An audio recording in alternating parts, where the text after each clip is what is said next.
Bueno, bienvenidos a todos. Esta es una sesión muy online, muy urbana online, parece. Así que, bueno, vamos a recordar que las presentaciones duran 15 minutos, como para dejar 5 minutos después para preguntas, comentarios, etcétera. Y en lista vamos a seguir el orden que nos marca el programa, por lo tanto, Fernando Barragán Ochoa sería el primero en presentar. Como dijo Fran, me vas avisando ahí y yo te voy a ir cambiando las diapositivas. ¿Ya?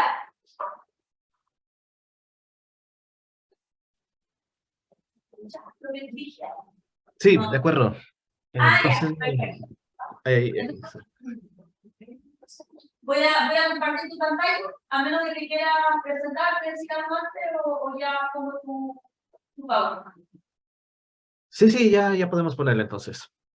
Ya, perfecto. Perfecto, gracias.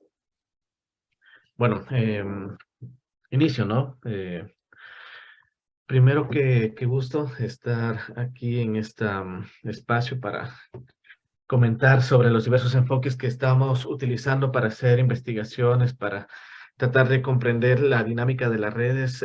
Como ya se mencionaba, ¿no? Hay una mirada bastante urbana en varias de las ponencias. Creo que en mi caso no únicamente está enfocado en lo urbano, sino más bien en las dinámicas de los territorios. Y cuando hablamos de los territorios, las redes tienen una gran pertinencia, tienen una gran relevancia, a pesar de que, de hecho, sí ha habido algunas miradas más teóricas, ¿no? Que han tratado de diferenciar la dinámica de las redes con los territorios, tal vez muy enfocados más bien en esas redes un poquito más virtuales.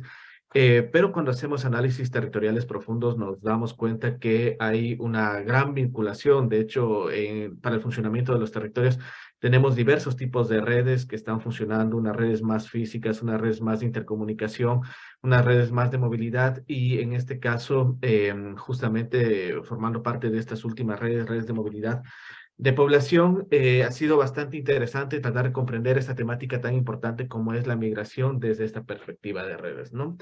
Para eso, entonces, si pasemos a la siguiente, por favor, les voy a presentar esta ponencia en estas 4 partes, ¿no? Primero, hablar de por qué son importantes estudiar las migraciones en Ecuador, unas par de contextualización. Después, tratar de ir mostrando por qué ha sido pertinente este enfoque en red para estudiar las migraciones. Después mostrarles la metodología de investigación que he utilizado. Después hablar de algunos resultados y algunas perspectivas de investigación que me parecen también relevantes y que me parece que puede generar un poco el debate que también nos interesa en esta sesión, ¿no? Entonces pasemos a la primera y primero al estar en otro contexto territorial mencionar un poco de algunas características del Ecuador, ¿no? El Ecuador, como saben, este país andino, está entre Colombia, Perú, y un país también que tiene una ocupación del espacio muy heterogénea, ¿no? Entonces ahí he querido destacar esas densidades tan diferentes que tenemos. Tenemos 2 grandes ciudades, de hecho, Quito, Guayaquil, que acumulan gran parte de la población. Y por otro lado, por ejemplo, si ustedes se fijan a la derecha del mapa, ¿no? Tenemos la parte de la Amazonía, o si se fijan también en la parte norte, que también forma parte de la costa, también tenemos unas zonas donde tenemos menos densidad, ¿no? ¿Qué implica eso desde la perspectiva de migraciones? Implica que también hay todos unos procesos de poblamiento, de repoblamiento, de movilidad, de población. De hecho, si les mostraría un mapa un poquito más antiguo de cómo ha sido la población hace algunas décadas, veríamos que incluso la población de la Amazonía, esa franja que ustedes ven allí en la parte derecha, ¿no? Formando como un camino, sería mucho menos intenso todavía. Esa, por ejemplo, es una de las regiones en las cuales en las últimas décadas ha habido procesos migratorios muy fuertes, muy consolidados y que han ido transformando la dinámica de esos territorios. También otras de las flujos migratorios que toman gran interés, que no solamente es un caso particular del Ecuador, sino más bien bastante general, son estos flujos urbanos rurales, ¿no? Perdón, más bien urbanos, aunque a diferencia de otros países, en Ecuador no ha habido una disminución de la población rural, sino que esa tasa de crecimiento demográfico ha permitido que más allá de esas fuertes dinámicas de movimiento de la población, se sigan manteniendo tasas de crecimiento positivas en los territorios rurales. También, evidentemente, ha habido estos movimientos de periurbanización en los territorios, especialmente alrededor de las grandes ciudades, Quito, Guayaquil, en donde también las parroquias, los sectores cercanos a estas ciudades se han visto poblados con gran intensidad, y también algunas otras dinámicas de poblamiento, de fortalecimiento de las dinámicas migratorias hacia las ciudades intermedias, ¿no? Como ustedes ven, de hecho, ahí también en la parte de sierra, que es la parte un poquito central que se ve en el mapa, hay una serie de también áreas donde vemos una densidad alta, y justamente eso nos va mostrando esa dinámica de esos movimientos migratorios, también de proximidad, ¿no?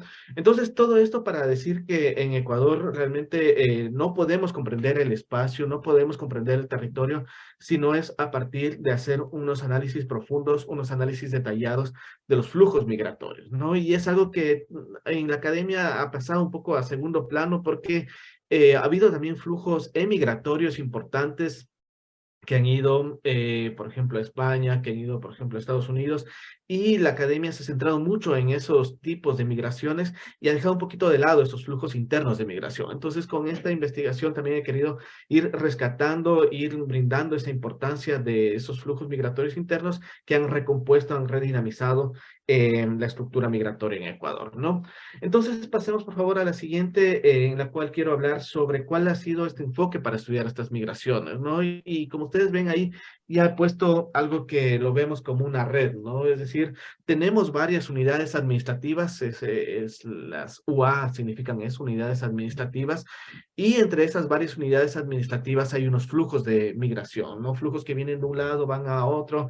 Evidentemente esos flujos tienen mayor o menor intensidad, ¿no es cierto? Lo que es lo que estamos viendo también con el ancho de esas flechas, ¿no es cierto? Y a la final, entonces, nos damos cuenta que esta dinámica migratoria ahí está funcionando totalmente en red. Y ese tiene una particular importancia porque nos va a permitir estudiar, nos va a permitir comprender, entonces, tanto el comportamiento de los nodos dentro de la red como también de los flujos que vamos a analizar. Entonces, estudiar las migraciones desde una perspectiva de red tiene una gran relevancia, tiene una gran importancia y nos ayuda a comprender tanto los roles de los nodos como la dinámica migratoria en sí.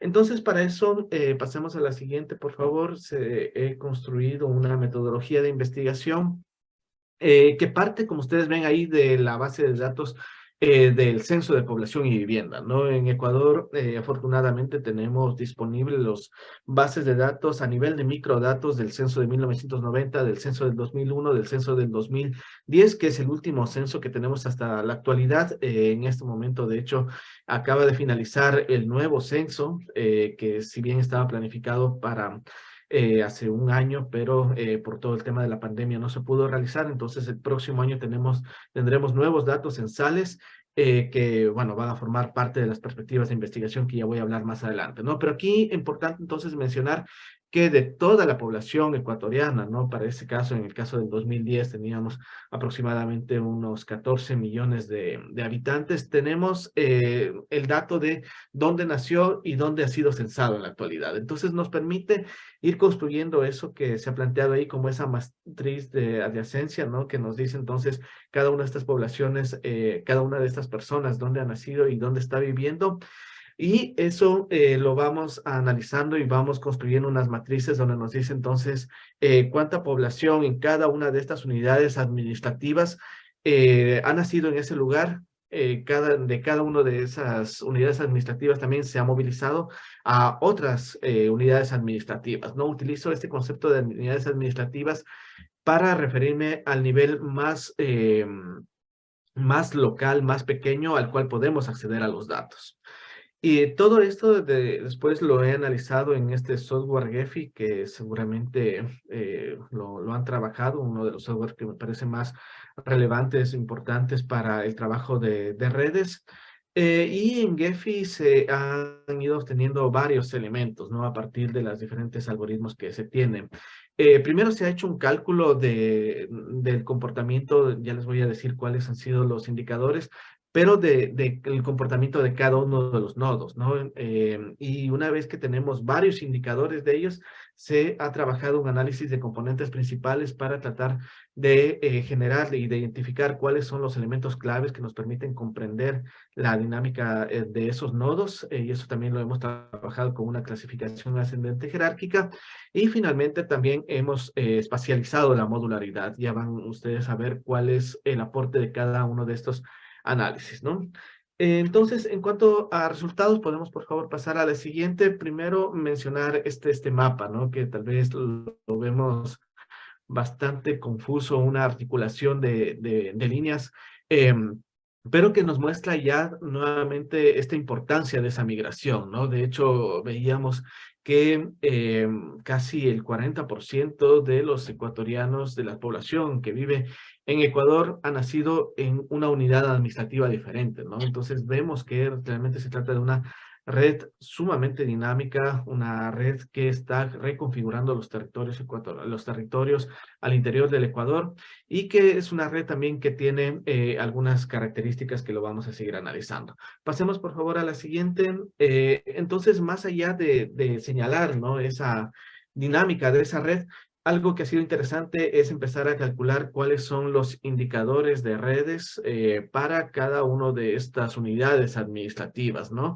Y ahí tenemos un gran desafío, sabiendo que muchos de estos indicadores no necesariamente han sido construidos para hacer un análisis territoriales, y hay que hacer un desafío y una reinterpretación de qué es lo que implica cada uno de ellos, ¿no? Entonces, ahí les muestro algunos de estos indicadores que se han calculado, básicamente los más em, recurrentes y los que ya tienen un uso bastante consolidado, ¿no?, en estudios de redes, como por ejemplo los grados, que nos implica desde dónde y más bien con cuántas otras unidades administrativas tiene relación cada una de esas unidades administrativas. Ahí vamos a ver un poco, por ejemplo, como Quito, Guayaquil, como por ejemplo otra ciudad intermedia, pero que ha sido fruto justo de esta colonización y de estos procesos de una política de tratar de movilizar gente, como es la ciudad de Santo Domingo, ha tenido gran importancia, ¿no? También otra ciudad como Cuenca, que es un nodo importante al sur del país. Entonces vamos viendo cómo justamente todas estas dinámicas se van mostrando en los territorios, ¿no? También hablar de estos grados con pesos, que ahí estamos viendo no solamente con cuántas otras unidades administrativas se ha vinculado, sino también cuál es la cantidad de población que ha circulado en esa red migratoria, ¿no? También podemos calcular este indicador de autoridad, que nos dice con qué tipos de nodos se empieza a vincular cada una de esas ciudades en cuanto a temas migratorios, ¿no? Es decir, no es lo mismo que una población se vincule con otros poblados que no son tan relevantes en cuanto a los temas cuantitativos de migración, que una población, una unidad administrativa que tenga una vinculación fuerte con otros nodos que también tienen bastante relevancia, ¿no? Bueno, ahí ustedes ven también unos indicadores como Victoriness Centrality, Closeness Centrality, también ver en qué casos se generan unos clústeres más internos, ¿no?, que implicarían unos flujos de migración más localizados, no tan nacionales, sino más bien una mirada bastante más regional. Pasemos por favor a la siguiente, también para mostrar otros indicadores. Fernando, 5 minutos. Perfecto, gracias. Pasemos por favor, eso. Tenemos como este de excentricidad, que también nos va diciendo cuáles son más bien los territorios, las unidades administrativas que no han estado tan vinculadas, ¿no?, con estos flujos migratorios. Bueno, aquí para irles comentando más bien que se han ido utilizando, se han ido calculando todos esos indicadores. Ahora, el análisis quedaría un poco segmentado, ¿no? Si solamente nos contentamos, si solamente llegamos a hacer unos análisis de estos indicadores. Entonces, el paso siguiente, ahí como les comentaba hace un momento en la metodología, y por favor pasemos a la siguiente, ha sido hacer unos análisis de componentes principales, ¿no? Que en este caso, este gráfico que está a la derecha, en esa diapositiva, nos está mostrando cómo se están comportando los componentes principales. Entonces, a la final lo que estamos viendo es que cada una de esas cruces representa a los poblados, ¿no? A estas unidades administrativas. Y mientras más hacia la derecha está, implica que los flujos de migración vienen de otros nodos con alta centralidad en la red, ¿no? Es decir, son estos poblados que tienen una gran intensidad de migración desde otros lugares que también son importantes en la red migratoria. Entonces, ahí vamos a ver a la parte de más derecha los flujos que tienen vinculación con otros poblados de gran importancia en la red. Mientras más arriba está, son nodos que tienen una gran diversidad de relaciones con otros nodos, mientras se encuentran más abajo estas cruces, ¿no? Implica que las relaciones son bastante más limitadas, es decir, una perspectiva mucho más local de las migraciones. Y mientras más hacia la izquierda están, es que tenemos mayor cantidad de flujos de emigración, ¿no? De hecho, el color también ahí nos va mostrando un poquito eso. Las cruces que tienen más este tono azulado van a ser mayor receptoras de migración, mientras que los tonos más rojizos van a ser más fuente de emigración, ¿no? Por favor, pasemos a la siguiente. Este mismo análisis también se lo 2 minutos. Gracias, a partir de una clasificación ascendente jerárquica. Voy un poquito rápido, entonces esto. Y aquí me permite entonces este análisis identificar los roles de estos nodos dentro de una red migratoria nacional, ¿no? Entonces aquí nos estamos viendo ya el rol de cada una de esas unidades administrativas dentro de esa red nacional, lo cual tiene una gran importancia ya dentro de lógicas de planificación territorial, de perspectiva territorial también, ¿no? Pasemos a la siguiente, y ahí también esta típica modularidad que siempre calculamos también cuando hacemos análisis de redes, y me ayuda a saber cuáles son esas regiones funcionales desde la perspectiva migratoria, ¿no? Que es uno de los grandes desafíos que también siempre tenemos en geografía, siempre tenemos en esos estudios territoriales. Entonces, las redes también me ayudan a saber cómo funcionan esos territorios, esa interacción entre territorios. Y bueno, para cerrar, únicamente plantear algunas de estas perspectivas de investigación, ¿no? Pasemos, por favor, a la siguiente. La primera, como ya les decía hace un momento, este año, más bien el año pasado, se terminó el levantamiento de información censal. Tendremos información ya sistematizada este año, entonces una mirada multitemporal a partir de los nuevos datos es un elemento fundamental, ¿no? También hacer este análisis, pero con filtros, ¿no? Es decir, por ejemplo, el análisis que he realizado está para toda la población, pero por ejemplo, saber cómo se mueve la población de ciertas edades, ¿no? Por ejemplo, cómo se mueven las mujeres, cómo se mueven los hombres, va a tener una gran relevancia. Entonces, enfocarnos en características específicas de la población. También en función de territorios específicos, cómo se mueve la población, por ejemplo, de esas ciudades intermedias. Por ejemplo, cómo se mueve la población desde las ruralidades también va a ser importante, ¿no? Y de hecho, a partir de eso, también ya hemos realizado otra investigación un poco más enfocada en los sistemas urbanos rurales, en los cuales ya hemos logrado identificar algunos indicadores, ¿no? Pero bueno, por el tiempo creo que lo voy a dejar por ahí eso, y más bien agradecerles la atención, y más bien quedo ahí atento a cualquier duda, cualquier aporte que se pueda generar. Muchísimas gracias. Súper, muchas gracias, Fernando, muy interesante tu presentación. Voy a dejar unos minutos para ver si alguien tiene algún comentario o duda. Mientras reviso si hay algo en el chat.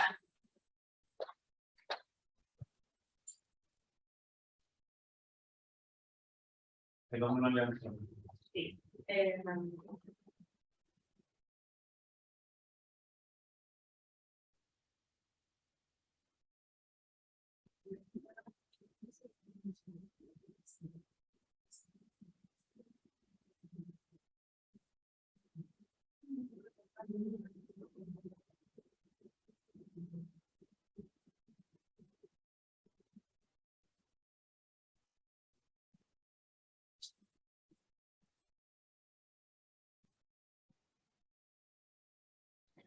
Yo creo que pregunto nomás Juan Antonio. Sí, mejor. Yo estoy media mañana con él, pero está Juan Antonio Carrasco. Primero. Ya, entonces me meto nomás. Sí, Fernando, muchas gracias por la presentación, súper interesante. Yo tenía una duda más genérica respecto a que cómo tú ves la complementariedad de estos métodos que vienen en el fondo de la teoría de redes con los métodos más tradicionales de la geografía del transporte, que también han utilizado teoría de grafos en términos de indicadores y de análisis. Entonces, En el fondo, ¿cuál es la decisión metodológica de utilizar esta otra teoría o estos otros indicadores que vienen más bien de la teoría de redes, más que de la geografía del transporte y de la teoría de grafos que se ha desarrollado allá, y cómo ver la complementariedad en el fondo para el problema que tú estás analizando? Gracias, Juan Antonio. Entiendo que puedes contestar ese momento, ¿no? Sí. Bueno, entiendo que sí. Gracias, Juan Antonio. Creo que es súper importante, ¿no? Todas estas perspectivas que nos ayudan a comprender de mejor manera las redes. Ahora, ¿cuál fue la aproximación y por qué, de hecho, al inicio decidí investigarlo más desde la mirada de redes, más que desde la otra perspectiva, como de la geografía de transportes? Es a partir de comprender también que las redes tienen una incidencia y tienen un anclaje con los territorios, ¿no? Tal vez desde la parte de geografía de transportes y desde los grafos está mucho más centralizado en una mirada más operativa, más logística, y tal vez ahí no está tan claro o no se profundiza mucho esa mirada en la cual también tenemos esa capacidad de mirar cuáles son esas condiciones mucho más sociales, ambientales, que sí está vinculado desde la perspectiva de redes, ¿no? Entonces, ese ha sido uno de los intereses, sobre todo desde esa mirada más teórico-conceptual, de irnos más por el lado de las redes, que en el otro caso estaríamos hablando más de temas un poquito más logísticos. De hecho, justo cuando ya lo posicionamos, las migraciones desde teoría de redes, no solamente nos vamos a quedar en la parte ya más como operativa de identificar estas características de los nodos, sino también cómo esas redes también tienen una articulación con los territorios, con toda la dinámica de los territorios. Y justo, bueno, no lo pude presentar, pero como les comentaba, una de esas perspectivas de investigación, de hecho, también ya va vinculado con mirar cuáles son esas características de los territorios, ¿no? Que marcan esa atracción o esa expulsión de la población. Entonces, ahí habíamos identificado como, por ejemplo, el acceso a tecnologías, en casos de migraciones urbanos-rurales, ¿no? El acceso a tecnologías, la estructura agraria desconcentrada o concentrada, la disponibilidad de trabajo asalariado, la educación especializada, la diversificación productiva. Entonces, eso nos permite ya vincular toda esta dinámica de migración con las estructuras y las dinámicas sociales y territoriales en cada uno de estos espacios. Entonces, por eso fue más este vínculo con la teoría de redes. Súper, muchas gracias, Fernando. Bueno, no sé si las personas que están en el Zoom hay alguna otra pregunta, si no vamos a pasar a la presentación. No, acá en sala hay una pregunta. No sé si dentro de tu investigación has considerado que la geografía de Ecuador podría influir también en los flujos migratorios. No sé, la condición montañosa del país lo facilita o va en detrimento de los flujos migratorios, más allá de las necesidades sociales o económicas de las personas. Ya, hay algo súper interesante allí, ¿no? Y es que en Ecuador tal vez algo que lo tenemos como ya bastante como consolidado en nuestros conocimientos, es una división bastante típica que utilizamos entre costa, sierra y Amazonía, ¿no? Siempre dividimos estas regiones y las llamamos un poco como naturales, pongo naturales entre comillas. Y algo que es súper interesante es que ese gráfico de modularidad, ¿no? De las redes nos muestra justo esto, es decir, nos muestra una consolidación de cuál es esa zona de la costa, ¿no es cierto? Nos muestra una consolidación de ese sector de la sierra y al mismo tiempo en algunos casos nos muestra también cómo la sierra ha tenido una capacidad de influencias especialmente sobre la Amazonía. Pero esta división entre costa y sierra es bastante clara en ese mapa, ¿no? De hecho, tenemos unas provincias que las decimos costeñas y justamente se ve cómo esos flujos migratorios ahí van consolidando esa estructura. Entonces, sí hay un efecto, de hecho, de esta regionalización. Aunque también sí no me gusta tampoco caer mucho ya en un ámbito más casi determinista, ¿no? A partir de las condiciones biofísicas, pero sí mencionar que estas regiones que se han ido construyendo históricamente también se expresan en las migraciones. Y eso lo digo también porque uno de los grandes desafíos que hemos tenido en Ecuador hace algunos años, hubo todo este ejercicio, ¿no? De cambio constitucional en 2008, cuando se propuso y se planteó también la construcción de regiones, ¿no? En Ecuador no tenemos regiones como nivel de gobierno y ahí se debatió mucho cómo podemos construir estas regiones. Entonces, las migraciones, al ser también ya toda una muestra de esos vínculos entre las poblaciones, también es una de las formas en las cuales podemos construir esos ejercicios de regionalización. Entonces, también tiene esta relevancia justo de, a partir de esos flujos de población, ir identificando estos espacios ya más consolidados de interacción. Eso sobre este tema. Muchas gracias. Gracias, Fernando. Súper. Muchas gracias y un aplauso. Bueno, Mauricio, última pregunta. Sí, Después, ¿se escucha? Sí. Gracias, Fernando. Una pregunta muy puntual respecto a la metodología de las matrices. Tú indicabas que utilizaste matrices de adyacencia, ¿verdad? La pregunta es ¿por qué utilizaste matrices de adyacencia y no de afiliación? ¿Sería para disponer de los indicadores? Esa es la consulta puntual. Sí, las matrices de adyacencia básicamente las utilicé un poco en función también de la estructura de datos que me requería el software, ¿no? Entonces, tenerlo organizado en población, más bien, unidad administrativa, población que nació allí y sigue viviendo allí, población que no nació allí y ahora vive allí, y población que nació allí y ahora vive en otro lugar, ¿no? Entonces, con ese tipo de matrices ya podía ir generando todo este par migratorio, ¿no? A la final también, y eso también mencionarlo, ha sido un desafío también de manejo de Big Data, ¿no? Les decía, esta información tenemos para cada una de las personas que han sido censadas en Ecuador. Entonces, en el caso del 2010 teníamos como 14 millones y después todos esas relaciones que va a haber entre esos pares migratorios realmente hace una base de datos enorme, ¿no? Entonces, también ha sido uno de esos desafíos que ha sido bastante interesante y mirar cómo las redes nos ayudan a hacer una interpretación bastante adecuada de algo que de otra manera es una matriz sumamente larga, enorme, que no nos da mayor información, ¿no? Entonces, eso, Mauricio, gracias por la pregunta. Muchas gracias. Y cerramos con la pregunta de Alejandro. Alejandro Plaza. O ya no tiene pregunta. No, estaba aplaudiendo. Ok, bueno, ahora sí le damos cierre y pasamos a la presentación de Juan Antonio Carrasco. ¿Estás?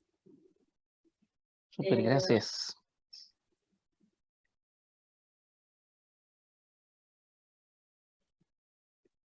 Ahí la puedes ver. Ahí está cargando. Súper, ahí sí la agrandan y... Igual que Fernando, me vas avisando cuando voy pasando los... Sí, son varios monos, así que te voy a mantener bien ocupada.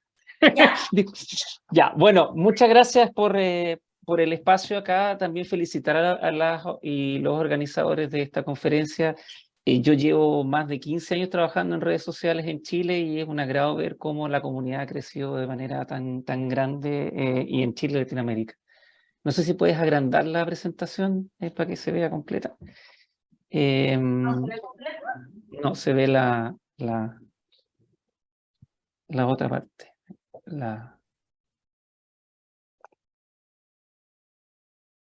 Si no, bueno, lo hacemos así nomás, no importa.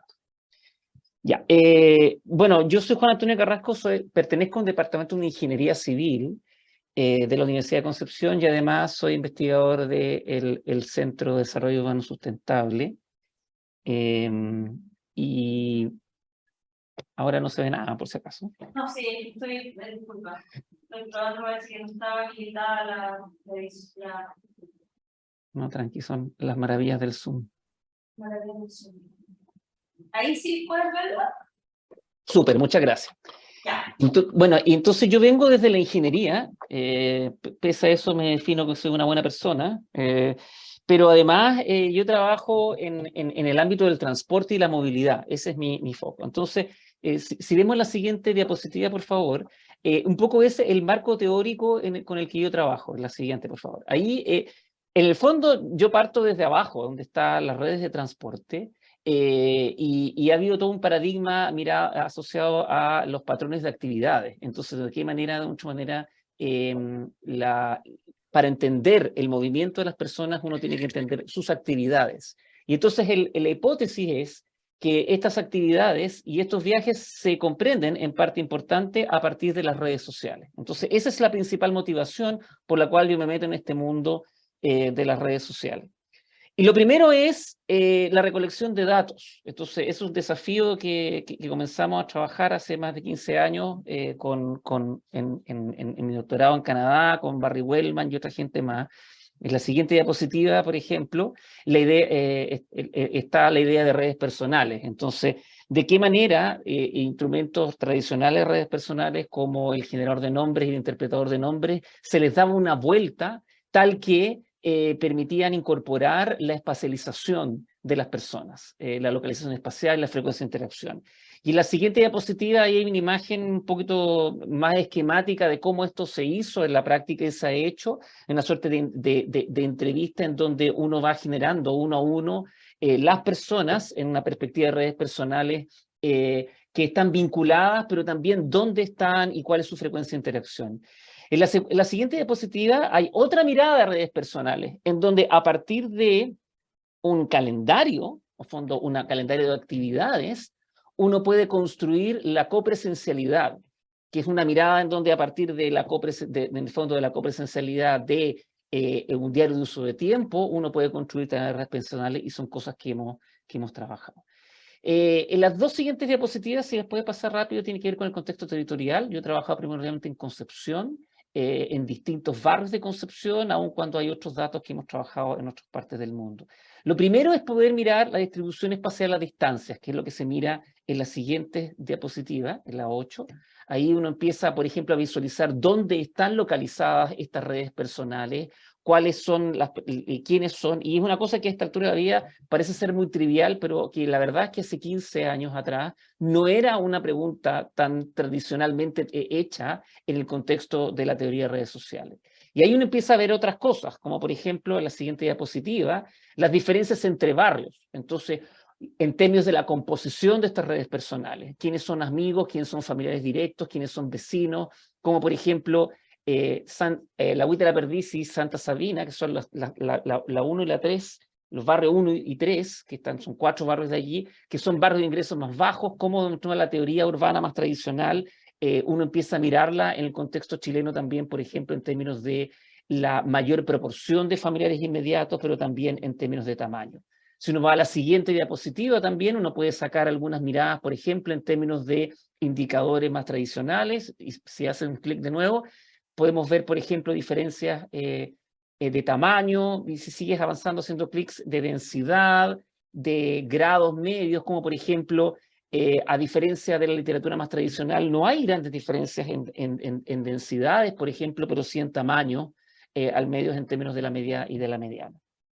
Lo mismo pasa con la ubicación del hogar. Si uno va a la siguiente diapositiva y empieza a vislumbrar, por ejemplo, cómo redes personales de ingresos más bajos son más barriales respecto a redes de ingresos más altos que tienen un alcance espacial mucho mayor. En la siguiente diapositiva uno puede mirar otras dimensiones, por ejemplo, dónde se interactúa más frecuentemente con estas redes personales. Por ejemplo, esta idea del espacio público como el lugar más importante de interacción. La verdad es que el lugar más importante de interacción son los hogares, y eso es importante desde el punto de vista de la movilidad, porque nos da un paradigma muy distinto respecto a esta idea del barrio, que muchas veces es un poquito idealizada en términos de la interacción social. En la siguiente diapositiva uno puede también mirar lo que uno podría, la medición de espacios de actividades, o sea, cuál es el espacio alcanzado por estas redes, y de nuevo mirar de qué manera las redes de ingresos más bajos son mucho más localizadas que las de ingresos más altos. En la siguiente diapositiva uno empieza a mirar distintas dimensiones de, por ejemplo, este es un caso. La estructura social, lo que tradicionalmente uno mira en teoría de redes, pero en la siguiente diapositiva empieza a mirar cosas como los roles, quiénes son esas personas. En la siguiente, también cómo se localizan, cuál es la interacción respecto a quiénes son, dónde están, y algo que interesa muchísimo desde el punto de vista del transporte, que es la siguiente diapositiva, que tiene que ver con el lugar de interacción más frecuente. ¿Dónde se realizan estas interacciones más frecuentes? Y en el entendido que esto también conlleva viajes. De la misma manera, en la siguiente diapositiva uno puede mirar frecuencias de interacción. En transporte nos interesa la frecuencia de interacción porque eso también genera viajes y genera interacción, y no solamente cara a cara, y en la siguiente diapositiva uno puede mirar interacción vía correo electrónico, la siguiente telefónica, y de una otra manera, ¿cuáles son los compromisos entre la virtualidad y la presencialidad? Estas son preguntas que son previas a la pandemia y por supuesto que lo interesante ahora es poder mirar cómo han ido cambiando esta pregunta bien clásica desde la sociología de las comunicaciones, pero también desde el transporte respecto a la complementariedad y sustitución entre la virtualidad y la presencialidad. De la misma manera uno puede mirar algunas dimensiones más específicas. Si uno mira la siguiente diapositiva, con quién la persona interactúa con más frecuencia, y mapear estas dimensiones, como se muestra en la siguiente diapositiva, en donde uno puede poner esto, en la siguiente, en la 22, si uno sigue más adelante, puede mirar dónde está esta, y entonces empezar a vislumbrar también cuáles son estos caminos, estas redes que las personas van siguiendo y hacia dónde van y en qué sentido. Si uno sigue la siguiente, uno puede hacer un zoom y también vincular la localización de las personas con las actividades más frecuentes. Esta suerte de dualidad temporal y espacio-temporal entre las actividades cotidianas y en términos de lugares de interacción y de temporalidad, pero también de temporalidad y localización de las redes personales. Uno puede hacer un zoom también, y en las siguientes diapositivas uno puede mirar, por ejemplo, si uno piensa en el Concepción, ahí está el centro de Concepción en ese cuadrado, cómo se relaciona el barrio en términos de la localización del lugar de interacción más frecuente. Aquí no solamente estamos mirando dónde se localizan las redes, sino que cuáles son los lugares de interacción más frecuente entre el ego y sus altes respectivos, y comparándolo en distintos barrios. Acá tenemos un barrio de ingresos bajos versus, y si uno sigue avanzando, por favor, en la siguiente, barrios de ingresos más altos. La siguiente también va a indicar un barrio de ingreso mediano, pero que está más lejos del centro de la ciudad, como el centro de la ciudad sigue siendo un lugar importante de copresencia, aun cuando el barrio es relevante acá. Y la siguiente, un barrio de ingresos más alto, en donde ya incluso la escala espacial empieza a ser más grande. Si uno avanza, también uno puede empezar a mirar otras dimensiones. Este es el caso de un diario de uso de tiempo que tenemos de lunes a domingo, en donde uno empieza a analizar, en este caso a María, el nombre ficticio de una persona, de sus localizaciones, pero también se sigue avanzando dónde se ubican esas redes personales, y se avanza más dónde están dónde se realizan esta interacción en tecnologías de información. En la siguiente es dónde se realizan las redes sociales y cómo eso se mapea en el espacio social, que es la siguiente diapositiva, en donde tenemos literalmente esta red personal de María con estos distintos focus asociados a la dimensión socioespacial y tecnológica. Si uno va a la siguiente, por ejemplo, diferencia estos subgrupos y los relaciona con la localización que anteriormente mirábamos, y en la siguiente diapositiva también cuáles son los patrones de interacción asociados. Ahí hay una dimensión que hemos trabajado en el pasado y que es relevante desde el punto de vista del transporte, pero también a uno le gustaría mirar la dinámica asociada a estos comportamientos. Y en ese sentido también hemos realizado datos de panel, en este caso entre el 2008 y el 2012, y en la siguiente diapositiva, por ejemplo, hay un caso de una red... Sí, súper. De una red tomada el año 2008 y la misma red en 2012 de la siguiente diapositiva. en donde en el fondo hay una gran cantidad de dinámica. De hecho, la dinámica en la misma literatura muestra que casi un 50% de estas redes personales, que son las redes personales más cercanas, cambian muy fuertemente. Si uno avanza un poquitito más, en las siguientes diapositivas empieza a mirar, por ejemplo, qué características van siendo relevantes en esta dinámica. En la siguiente, otras dimensiones sociodemográficas, y también la dinámica de los lazos. En la siguiente uno puede mirar, por ejemplo, cómo distintos tipos de lazos, y disculpen aquí porque no pude alcanzar a traducir, pero está cómo de mucha manera la familia directa y la familia extendida tienden a ser, por supuesto, que más estables respecto a otras, pero no tanto como uno esperaría en términos de lazos que se ganan o se pierden. Si uno va avanzando, uno mira, por ejemplo, las dimensiones de cambio de la red, y en la siguiente uno podría generar incluso un marco conceptual en donde las características del ego alter y ciertos indicadores de esta relación generan una fortaleza del lazo y una probabilidad de cambio. Y nosotros lo hemos hecho en términos de modelos econométricos. Y finalmente también hay una pregunta bien fundamental que uno se puede hacer y que tiene que ver con la distancia de estos encuentros sociales. Este es un trabajo que se realizó por el año 2010 con Barry Wellman y Diana Mock, con datos de Toronto, en donde esta clásica decaimiento espacial pasa a ser muy relevante, aun cuando la virtualidad juega un rol. Y también cuando uno lo compara con otros países. En la siguiente diapositiva hay un trabajo que realizamos comparando entre distintas ciudades, en este caso todo el país toda la ciudad el área metropolitana de Zúrich, Toronto, ya Suiza completa y Concepción, en donde en realidad los patrones asociados, ahí tenemos la distancia de la localización de redes sociales versus la probabilidad, siguen un patrón que es bastante esperable aun cuando hayan diferencias entre las distintas ciudades. Y en la siguiente diapositiva, por ejemplo, cuando uno calibra un modelo en términos de la impedancia o de la dificultad de distancia, se encuentra, por ejemplo, que en Concepción la distancia tiende a ser mucho más cercana respecto a otras ciudades, a estas otras ciudades que uno está comparando.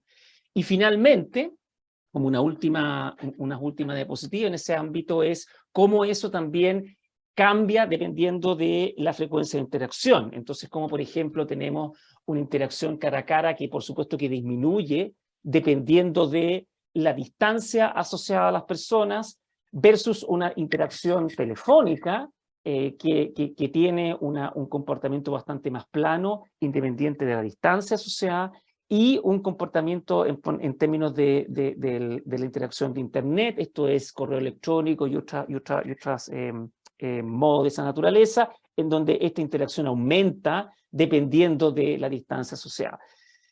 Finalmente, también eso termina otra línea de trabajo que no solamente tiene que ver con la descripción de estos datos, tiene que ver con la modelación. Y ahí también había un esfuerzo, y ahí en la vuelta, en el fondo, desde la ingeniería, en términos de cómo esta información, que ciertamente no es representativa de la ciudad, sí puede ser utilizada para la modelación futura. Entonces ahí en verde aparecen estos datos recolectados con redes personales versus datos en rojo que pueden ser de la población completa, por ejemplo, diarios de viaje o incluso censos, en donde uno podría generar una fusión de datos a partir de simulación que permitiera también extrapolar algunos de estos comportamientos y mirarlos de una manera mucho más amplia desde el punto de vista de la escala en términos de la representatividad ya a nivel de la ciudad completa. Y en punto es una de las líneas de trabajo en la que ciertamente desde el punto de vista del transporte todavía se está en proceso y es muy relevante. Entonces, y para terminar la última diapositiva, que en fondo es el cierre, solamente un agradecimiento a varios de los proyectos en donde hemos podido generar varias de estas bases de datos y finalmente, y en la última diapositiva donde está solamente mi nombre, poder mostrar de que hay, al final la última, cómo del punto de vista desde la ingeniería y desde la movilidad hay una conversación con la geografía y con estas teorías y ciertamente muy dispuestos también a poder generar conversaciones en términos urbanos con esta evidencia de varias bases de datos que hemos recolectado desde el 2008 hasta la fecha en el Gran Concepción y otras áreas de Santiago. Eso, muchas gracias. Súper. Dejamos abierto a preguntas primero en la parte online. Alejandro tiene una pregunta. Bueno, un aplauso, ¿no? Ah, no, un aplauso con una pregunta. O Alejandro. No, sí tengo una pregunta.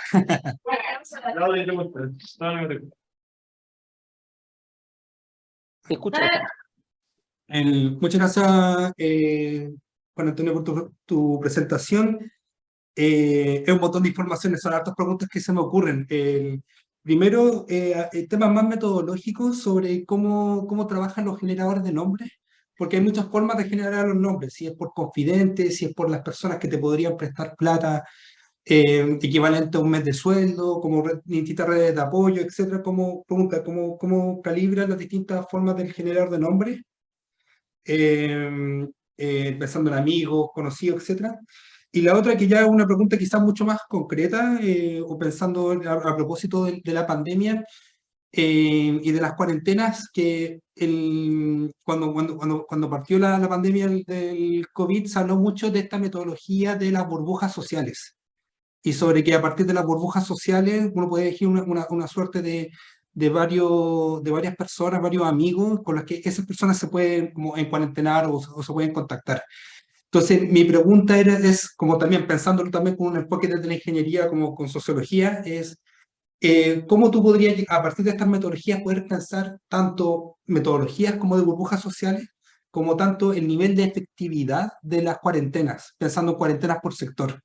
En el sentido de que puede haber, no sé, por ejemplo, Agüita La Perdiz podría ser una comuna muy broker o intermediadora entre residencial, entre distintas formas residenciales. Entonces esas comunas en particular son espacios de contagio o posibilidad de contagio.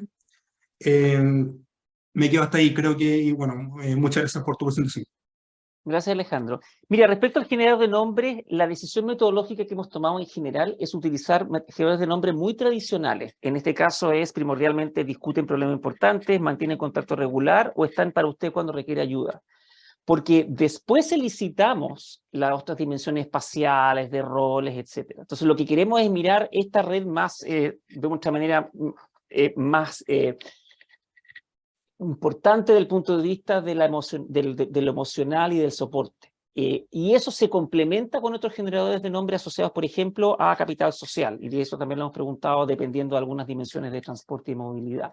Hemos optado por eso, más bien por la simpleza, en términos de la comprensión cognitiva que tiene la persona a la que estamos haciendo esto. Y ahí hemos innovado muy poco, porque lo que nos interesa más bien es poder generar una carga muy baja en el generador de nombres para después en el interpretador de nombres poder tener un buen nivel de detalle asociado a estas redes personales. Y eso en general, la verdad, nos ha dado, me parece a mí, buenos resultados pensando en esta diversidad poblacional a la que uno entrevista. Pero ciertamente hay un espacio muy grande. De hecho, un colega, por ejemplo, ha innovado utilizando ya no el generador de nombres, sino el generador de lugares. Entonces, en donde uno genera esta cuestión, pero ya a partir de los lugares. Y ahí hay una pregunta interesante respecto a la unidad de análisis. Respecto a lo segundo de la pandemia, dos comentarios que pueden ser interesantes. Lo primero, bueno, yo no tengo datos post-pandemia, de hecho estamos recolectando información ahora en un fondo asociado a movilidad del cuidado en ese ámbito, pero sí tengo información 2008-2012 y entre medio fue el 2010, que fue el terremoto de Concepción, en donde uno esperaría un cambio relevante asociado, por ejemplo, a la dimensión barrial. Hubo mucho de esto de los barrios, de esta suerte de cohesión social al interior de los barrios. Lo que uno ve es que ciertamente hubo un transiente durante el 2010 en términos de cómo las redes barriales se transformaron en redes muy importantes de apoyo, pero la verdad es que lo que uno ve en términos de datos entre el 2008 y el 2012 es que eso no es una dimensión tan central como lo que uno esperaría. La verdad, la dinámica es mucho más grande, independiente del rol que tenga la persona en términos de familiares, no familiares y barrios. Entonces, en ese sentido, haciéndose cargo de la segunda pregunta respecto a esta idea de las burbujas sociales, efectivamente, uno puede vislumbrar eso. Lo que sí ocurre es que ahí el desafío metodológico es cómo uno mira la burbuja social, no solamente en términos del barrio, sino que en términos de localizaciones más específicas.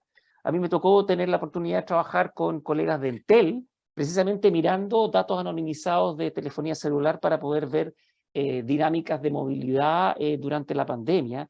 Y lo que ocurre allí es que en general hay mucho más movilidad de la que uno esperaría. Entonces, la verdad es que la teoría de burbuja, incluso más movilidad de la que uno esperaría en momentos de completa enclaustramiento, y en donde la mayor movilidad la dan precisamente los ingresos más bajos que están obligados a salir. Entonces, ahí la pregunta es cuánto de lo social versus cuánto de la herramienta de la dignidad territorial asociada, por ejemplo, a restricciones ocupacionales o de otra índole, terminan siendo las relevantes, por ejemplo, para esta idea de estos barrios que son broker o que contagian o que son más contagiantes o más. Yo creo que es una pregunta interesante que ciertamente uno podría explorar. Tenemos una última pregunta acá en el salón. La Juanita, por acá, en la sala. Justamente acerca del concepto de movilidad, porque hay una parte de la movilidad que depende de mí como persona.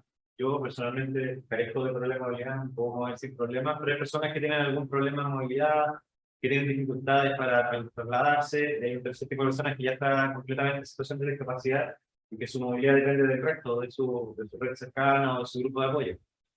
Esa parte, y además la otra parte del sistema de transporte que tiene el sector que se está investigando. No sé, pues acá en la región metropolitana, de hecho tenemos Santiago, ahora Red, es mucho relativamente más fácil trasladarse por los cambios de modo de transporte, qué sé yo.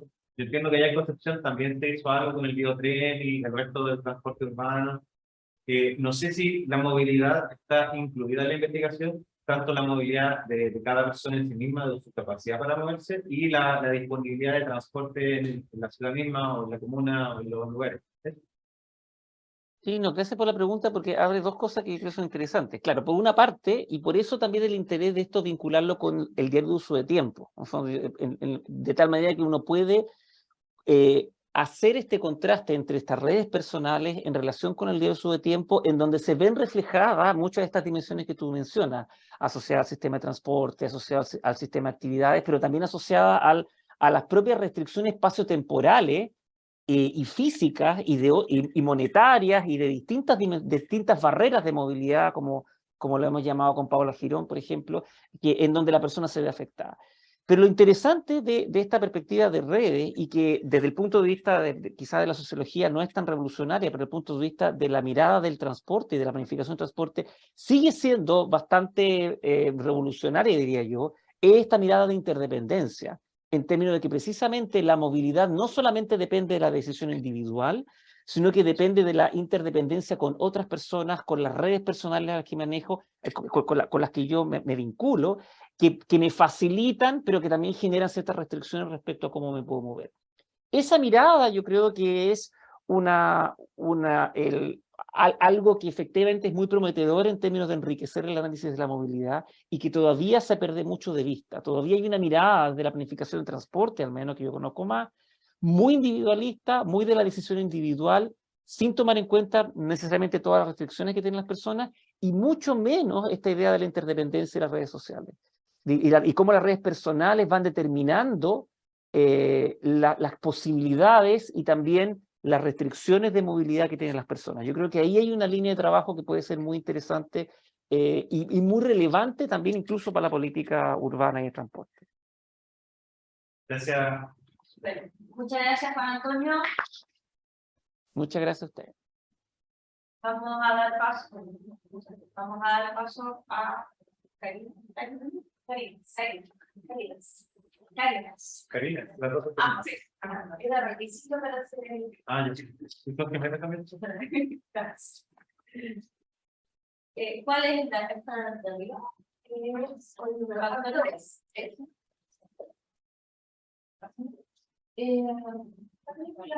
Vamos a ir sentada cerca del... sí, te paso de nosotros. Yo creo que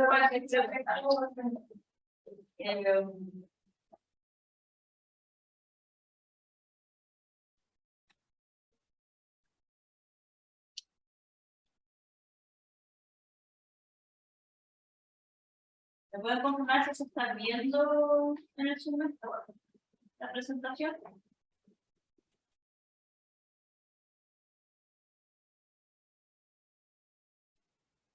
¿Se ve? Vamos a ver.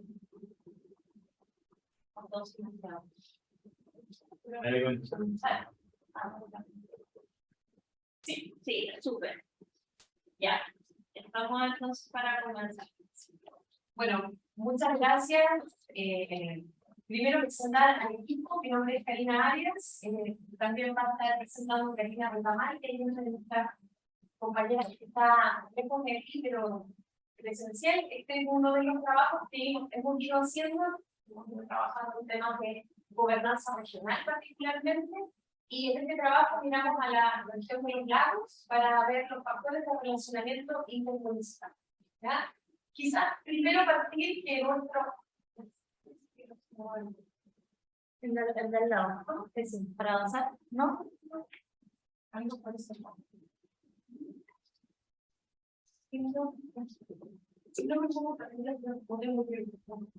No sé, o sea, hasta ahora está funcionando bien, no sé si está Todo está funcionando.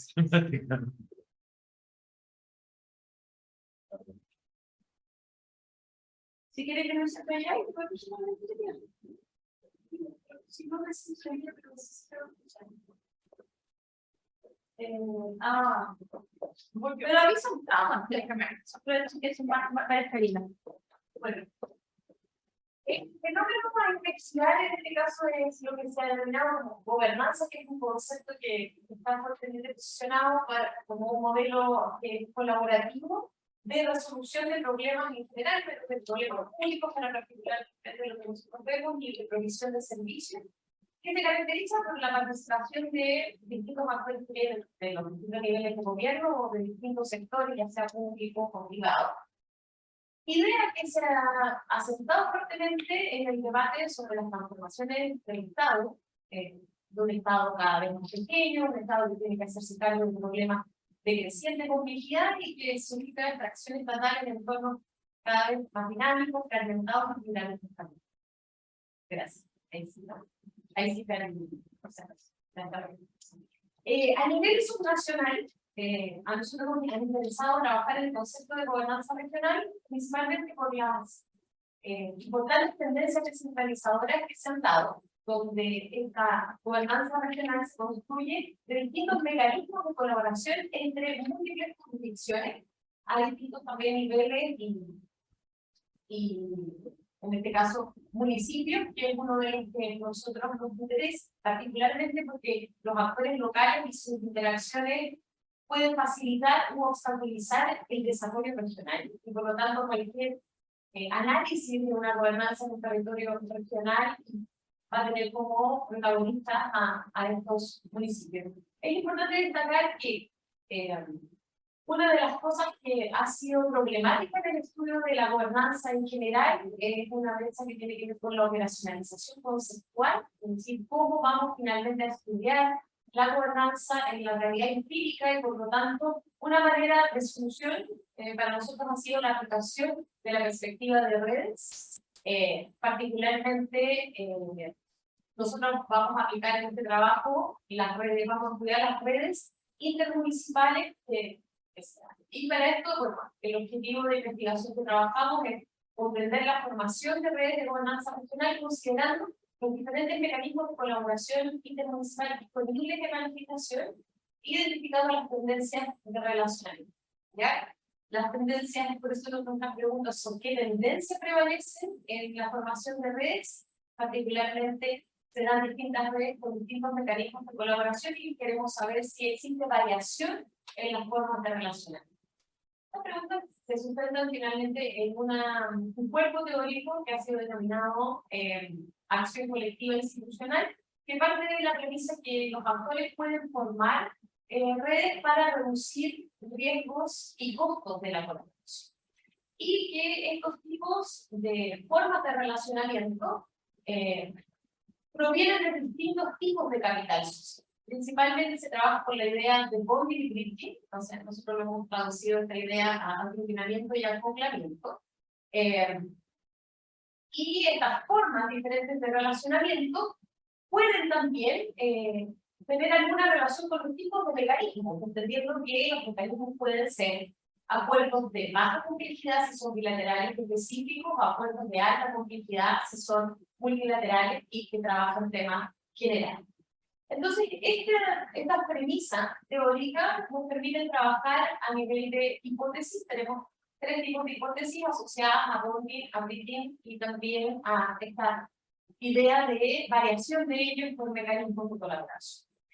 Nosotros en esta investigación particular entendimos bonding y breeding desde una perspectiva como fenómenos complejos, que quiere decir que son procesos, son formas de relacionamiento que se trabajan con una complejidad de procesos sociales. En este caso nosotros nos estamos mirando desde su dimensión endógena, asociados a las estructuras, y también desde una dimensión exógena que tiene que ver con la relación central, los atributos de los actores, ¿ya?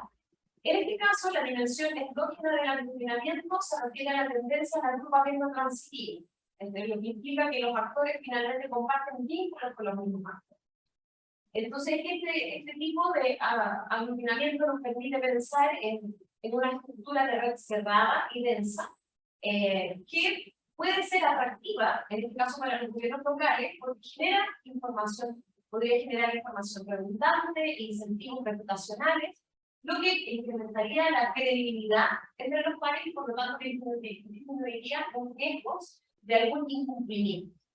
Por la parte exógena, nosotros estamos haciendo un entendimiento del aglutinamiento como la tendencia de los actores por construir vínculos con quienes comparten ciertos atributos similares, lo que se conoce también como homofilia, ¿cierto? Y particularmente en los estudios de gobernanza regional, las homofilias relevantes que aparecen son la política y la territorial. Es decir, que por características territoriales o por afinidades políticas, se supone que se pueden predecir algunos vínculos en términos de que existen mapas mentales homogéneos o definición común de problemáticas y soluciones, creo que finalmente en términos de este marco de acción colectiva se traducía en el costo de negociación y también en la reducción de conflictos. Por parte del crítico del acoplamiento, la dimensión exógena tiene que ver con la tendencia de los actores a asociarse con quienes han sido desproporcionadamente seleccionados por el resto de la red, ¿no? Esto da forma a configuraciones tipo estrella, donde hay un actor central que conecta otros que no están necesariamente conectados. Y esto puede ser atractivo particularmente en redes de cooperación internacional porque permitiría acceder a recursos diversos, o recursos que de otra manera no se podrían capturar, ¿ya? La parte exógena tendría que ver entonces con la propensión de los actores a establecer lazos con quienes tienen características diferentes, que esto se ha conocido como heterofilia. Particularmente en los estudios de gobernanza, esta diferencia en los recursos podría ser atractiva, porque así los gobiernos locales podrían acceder a recursos diferentes, a tecnologías diferentes, incluso a experticia, para incrementar su capacidad de institución. Existe una línea emergente donde el crítico y el bonding pueden coexistir, principalmente cuando existen distintos o simultáneos problemas de acción colectiva. Y en el caso que existen también mecanismos de colaboración simultáneos, también uno podría pensar que entonces en una red de gobernanza regional que integra distintos mecanismos de colaboración podrían existir ambas, aglutinamiento y acuerdo. Particularmente, estas hipótesis son testeadas en el caso de la región de Inclano, que cuenta con una población cercana a los 900.000 habitantes que se concentran en sus centros urbanos. Ahí vemos las 4 provincias. Particularmente en la región de los lagos se dan 2 tipos de mecanismos que están disponibles en la ley, los convenios de colaboración que representan esta colaboración de baja complejidad, bilaterales y dirigidos a situaciones específicas, y las asociaciones que son multilaterales y abordan temáticas complejas. En el periodo que nosotros estudiamos, que es el último periodo alcaldizo completo, 2016 al 2021, existen 63 convenios de colaboración y 8 asociaciones municipales, lo que nos da las 2 redes principales de convenios, redes de asociaciones y la red global que integra a estos 2. Particularmente la data, la DRD, la construimos, la red de convenios la construimos a partir de los sitios de transparencia municipal de los 30 municipios que tiene la región, las asociaciones de registro oficial de la Subsecretaría de Desarrollo Regional y los atributos de los municipios sacamos del Sistema Nacional de Información Municipal y del Servicio Electoral. Para analizar los modelos grafos aleatorios exponenciales que fueron aplicados en 3 modelos, el modelo de convenios, el modelo de asociaciones y el modelo que integra a los convenios, que es de gobernanza. Muchas gracias. Bueno, como comentaba Karina, nosotros construimos 3 modelos que nos permitieran, en definitiva, identificar cuáles eran los factores que prevalecían en cada una de estas 3 redes que estamos analizando.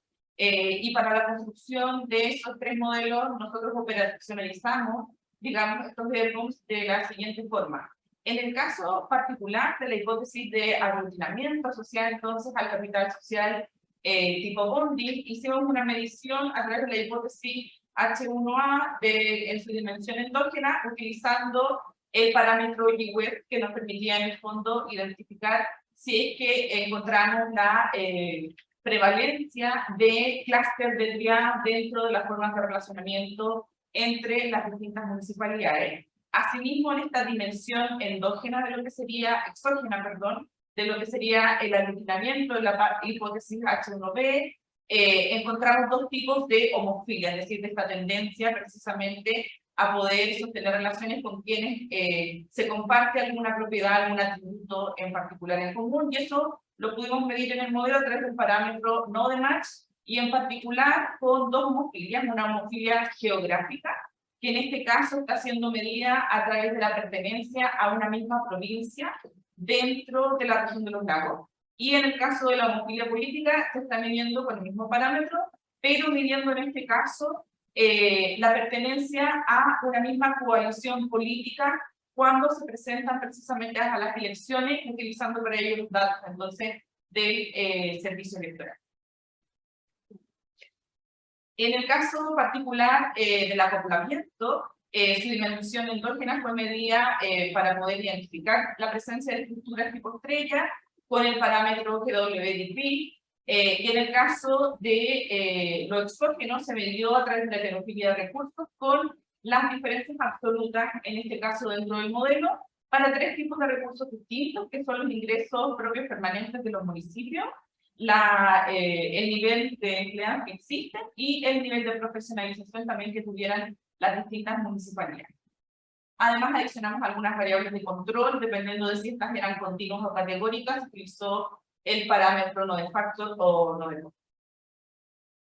En términos de resultados, en primer término, nos gustaría mostrar en el fondo los grafos a los que da lugar las redes que nosotras pudimos identificar. En primer término encontramos la red de convenios allí en la esquina de la que está asociada a la A, donde efectivamente podemos ver además que los distintos nodos, que en este caso representan municipalidades, y los vínculos en el primer caso van a estar representados por convenios y en el segundo por la pertenencia a una misma asociación, y en el tercero a cualquiera de ellos en una forma sumatoria, digamos, como red, pero sin peso, es decir, que no se considera más de una relación por cada par de municipalidades. Los colores, en este caso de los nodos, representan en configuración con el mapa las distintas provincias que tiene la región: Palena, Chiloé, Yanquihue y Osorno. Además de eso, sacamos unos estadísticos descriptivos, no me voy a detener mucho aquí, pero nuestra intención inicial con esto, además de conocer las 3 redes con las cuales íbamos a trabajar, era poder identificar que efectivamente había una presencia de ciertos niveles de centralización y transitividad, que es lo que luego íbamos a medir de forma más precisa y efectiva utilizando las distintas hipótesis. Entonces, si nos vamos precisamente a los resultados del modelo, podemos identificar un primer elemento relevante, es que en los 3 modelos que nosotros calculamos existe una prevalencia efectiva de estos tipos de relacionamiento basados en el capital social, Bondi o la hipótesis de aglutinamiento. Y esto ocurre, como decía, en los 3 modelos, y además ocurre tanto si lo medimos desde la perspectiva estructural endógena, como si lo medimos desde el punto de vista exógeno, en particular si es que nos detenemos en la homofilia territorial. No ocurre lo mismo si nos detenemos en la homofilia política. Entonces, ese es un primer resultado relevante para nosotros. En segundo término, es importante considerar que en el caso del acoplamiento basado entonces en el capital social virgin, vamos a encontrar cierta presencia de este tipo de forma de agrupamiento solamente en los modelos que tienen que ver con las asociaciones desde la perspectiva estructural y de forma más completa si es que solo nos centramos en el modelo de gobernanza regional. Desde la perspectiva teórica que nosotros aplicamos, esto quiere decir que podríamos interpretar que efectivamente cuando se requieren gestionar tipos de relaciones más complejas con mayor número de actores y por lo tanto no solo con los convenios bilaterales, entonces es cuando emerge este tipo de relacionamiento y no en otro. ¿Sí? Y entonces en este sentido esto se ve endógena y exógenamente solamente, como decía, en el tercer módulo. ¿Ya? En el caso particular de los mecanismos de control, me voy a detener muy poco para poder pasar a las conclusiones al tema. Ya, algo importante que era justamente lo que estaba hablando ahora respecto de estos tres modelos, es que nosotros identificamos que de forma transversal parece ser una forma de relacionamiento importante para las relaciones intermunicipales, el capital social tipo Bondi, y que esto desde el punto de vista de nuestra teoría de acción colectiva e institucional nos permitiría entender que existe una preferencia por relacionarse entonces con aquellos actores más cercanos, en esta lógica como de los amigos de mis amigos son mis amigos, y con actores similares también, lo que permitiría, bajo la lógica de la teoría, reducir los costos de la cooperación que se está estableciendo, y que por otra parte se ocupa entonces el tipo de capital tipo virgin en aquellas ocasiones en donde el tipo de problema pareciera ser que nos está llevando a querer distribuir de una manera diferente estos riesgos y costos de la cooperación. Una conclusión adicional a esto, que es de interés para la investigación que estamos desarrollando nosotras, es que precisamente esto además se desarrolla a través de distintos mecanismos o medios a través de los cuales se formaliza la relación. Y entonces el tipo de institución escogida para desarrollar la colaboración, en este caso, también emerge como una acción importante. Eso sí.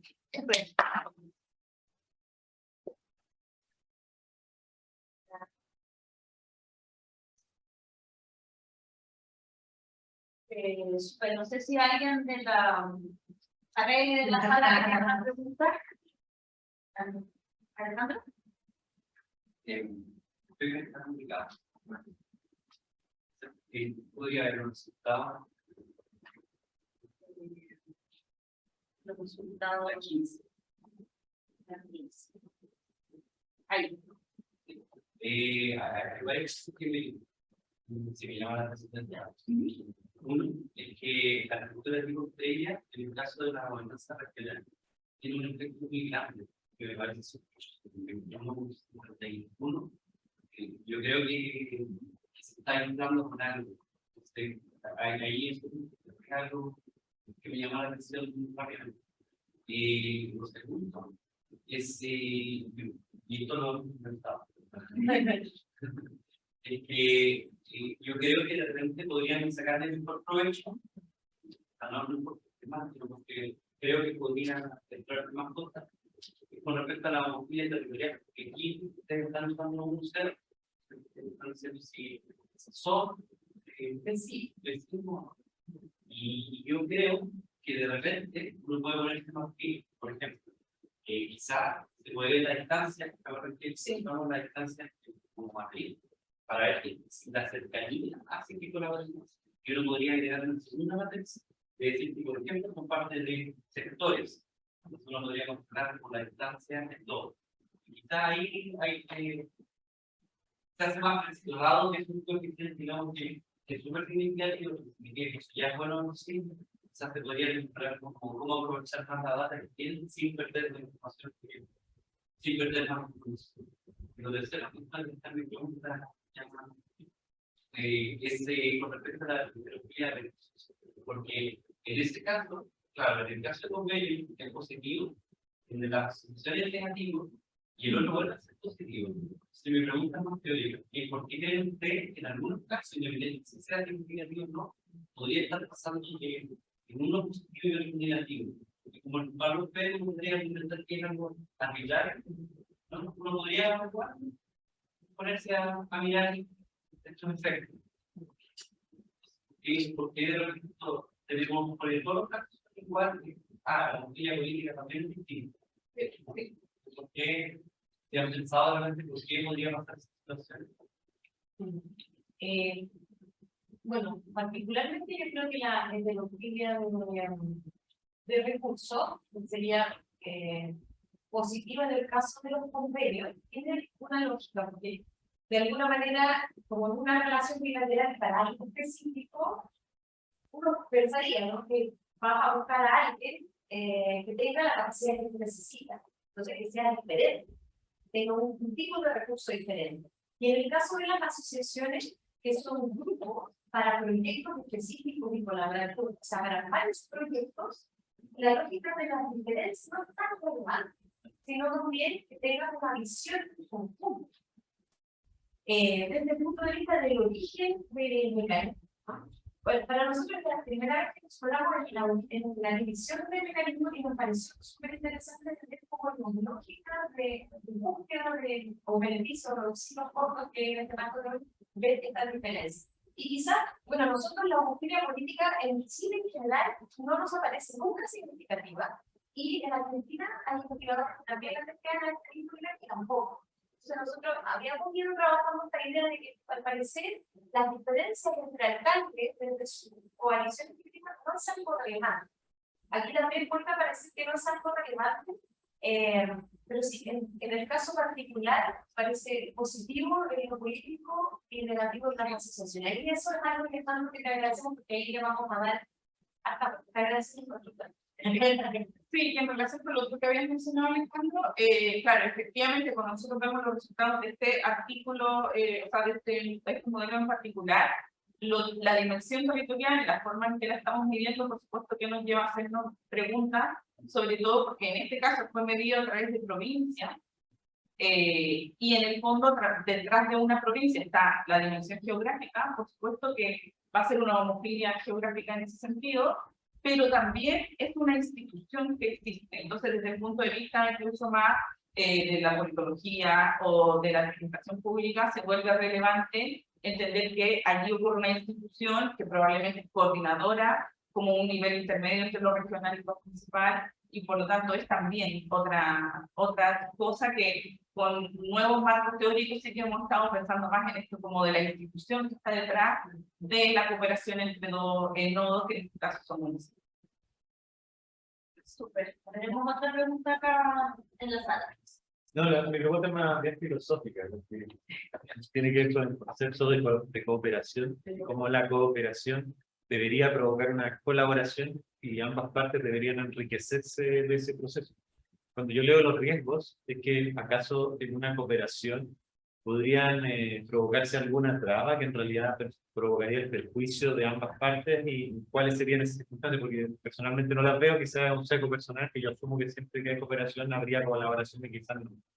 Hay una distinción ahí entre los riesgos y cosas que hacen este marco teórico. Un poco sería, o sea, yo lo hago solo, no tengo que negociar con nadie, no tengo que coordinarme con nadie, y no tengo que pensar si otro me puede engañar o no. Esos son los costos de colaborar. O sea, si yo colaboro con otro, yo me tengo que poner de acuerdo en lo que vamos a hacer, ahí hay una negociación.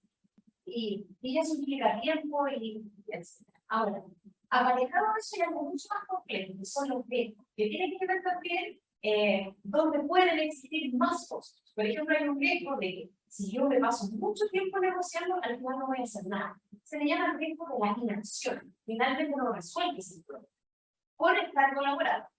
O el riesgo de la división. Cuando tú tienes que colaborar, ¿cómo vas a distribuir los recursos con los beneficios que tienes a partir de esa colaboración? Y finalmente el gran riesgo es que te embarquen, es que te engañen. Es que yo me comprometo con otro, y al final eso usa un rider o un horizonte, o finalmente no pueda yo mantener un acuerdo creíble con eso. Entonces, el hecho ya de entregar una decisión que yo pude haber tomado solo a un grupo o a otro, implica todo eso.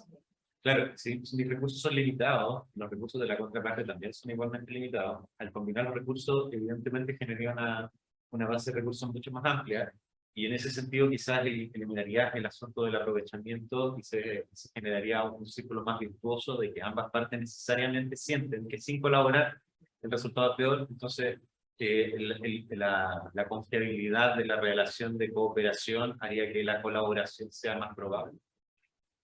O sea, de hecho, el bonding, que es como este aglutinamiento, uno asume que eso podría generar más confianza, y por lo tanto mayor credibilidad. Pero sin embargo, incluso cuando existen recursos diferentes, y esos son los beneficios de la colaboración, o sea, tengo más recursos, puedo ampliar mi capacidad, aún así existe este riesgo que la otra persona no vaya a hacer nada. Claro. De hecho, lo que en términos de modelos de cuándo aplicar la colaboración, porque tiene problemas muy costosos, es que cuando hay interdependencia entre los actores, es decir, es un problema que se ubica en las fronteras de dos municipios, por ejemplo, para este caso, un vertedero.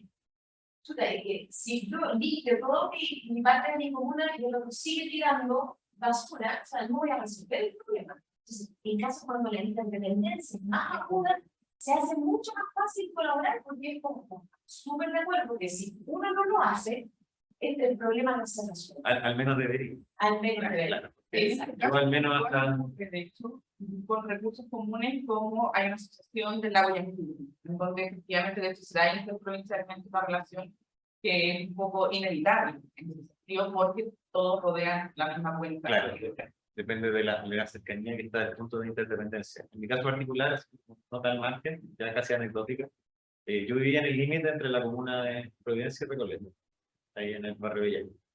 Entonces, la alcaldesa de Providencia y el alcalde de Recoleta sistemáticamente asumían que había una colaboración, pero al final esa colaboración se traducía en que dejamos de la calle Pío Nono en tierra de nadie. Nadie se hace cargo de la Pío Nono, entonces tiene que pasar al gobierno regional, y que esa calle, que es el límite, en el fondo necesita un tercer actor que no está presente en la negociación. Yo entiendo que en este caso es más complejo analizar eso en el contexto de Ñaquil. Está como en un continuo. Los municipios resuelven solo cada uno con los recursos, se ponen de acuerdo y aprovechan mejor, o se lo delegan a un tercero, que es el gobierno regional. Y esos son tres modelos de gobierno, finalmente, de solución de problemas. Claro. Nosotros, los dos en Chile, estamos ahí. Hay algunas cosas que se las dependamos solo los municipios, algo de la gobierno regional. Lo interesante de este estudio es que no hay mucha información sobre esta, digamos, esta solución intermedia. Claro, es como eliminar los datos más que... Claro, exacto. No, es que Vamos puede a pasar dar la- un comentario. solo una cosa más, que existe como el otro modelo, que es cuando nadie hace algo, finalmente las comunidades locales tienen que reaccionar al compromiso. Ya, Eso. estamos súper en la hora, así que vamos a seguir, porque nos faltan dos presentaciones. Hasta se supone que 8 minutos más, así que vamos a hacerlo muy rápido. Alejandro, Roberto, no sé si va a presentar uno, ambos. ¿Están primero?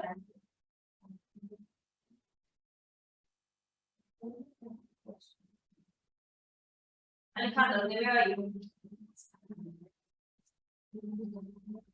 Está silenciado. A mí, que no escucho bien. ¿Cómo? Ah, sí, está. No, que no escuchaba si me te estaba dirigiendo a mí. Ya, dame un segundo, que tengo que compartir la mano. Ya, ahí se puede ver tu presentación bien. Ya, perfecto. ¿Me puedes avisar cuando me queden 5 y 1 minuto, por favor? Sí, por supuesto. Si estoy pasando la diapositiva, te va a avisar. Vamos. Vale, muchas gracias. Bueno, hola a todos. Muchas gracias a los organizadores. Harto trabajo, todo el trabajo de coordinación, y a los moderadores del Congreso. Ha sido una instancia muy agradable y de mucho aprendizaje.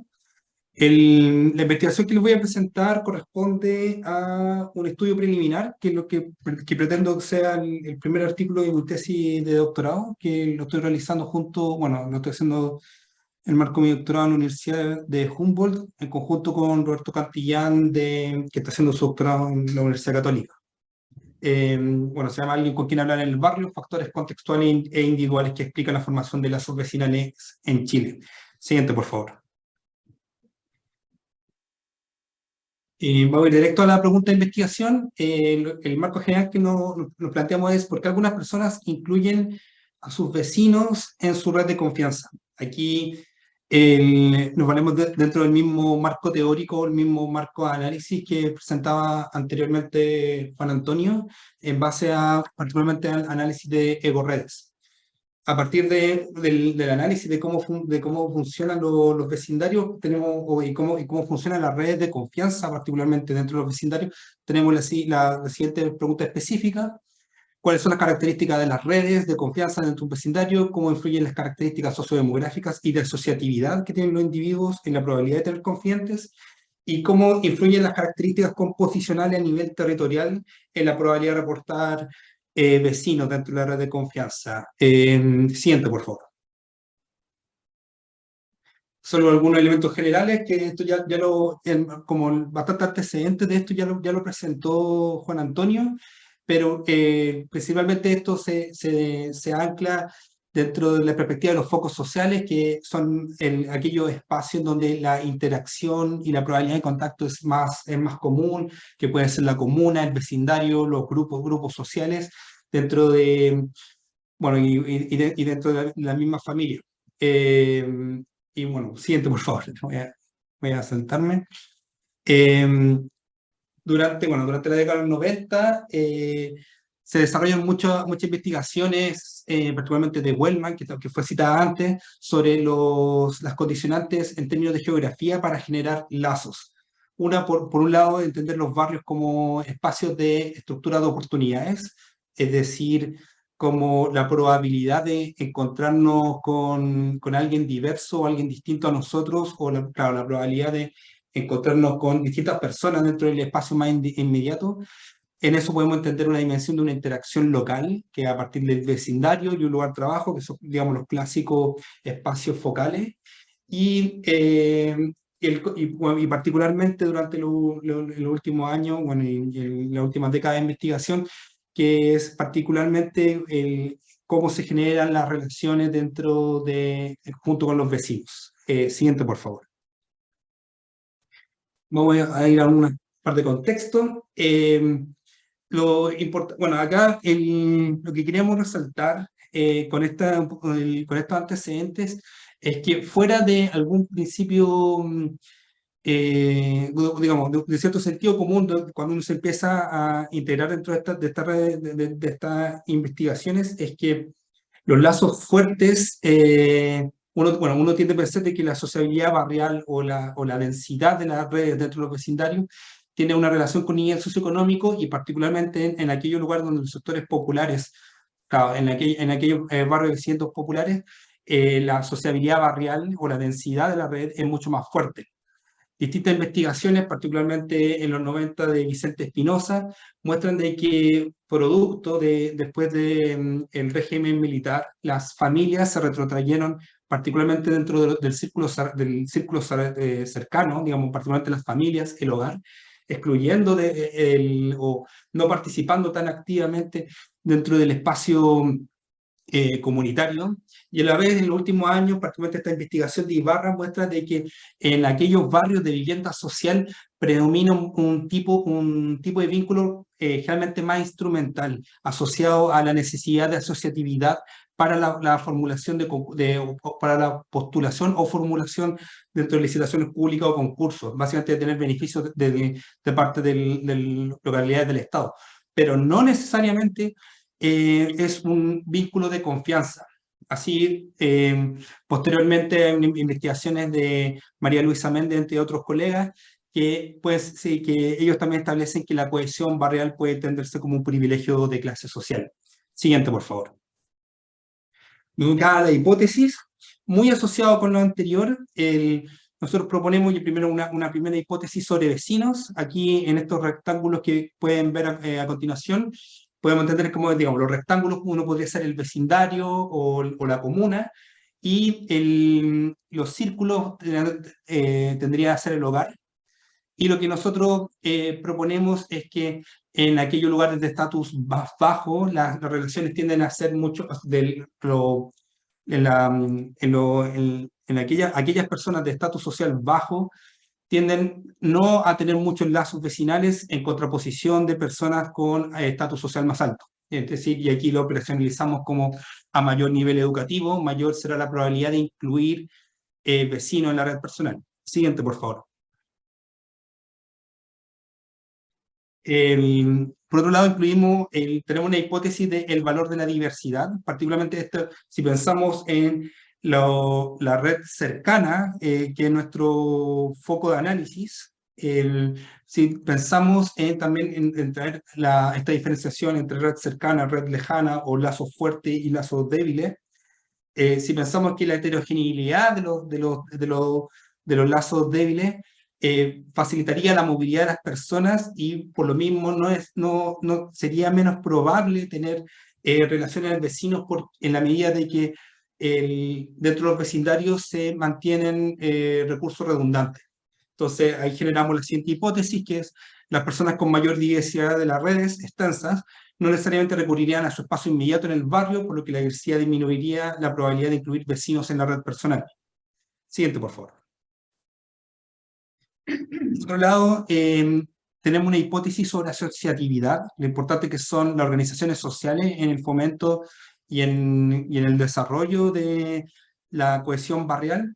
Al respecto, diferenciamos distintos tipos de asociación. Podemos hablar por un lado de la asociación instrumental, que son aquellas redes sociales o aquellos grupos organizacionales que están orientados a una participación racional, ¿no? con orientación afines.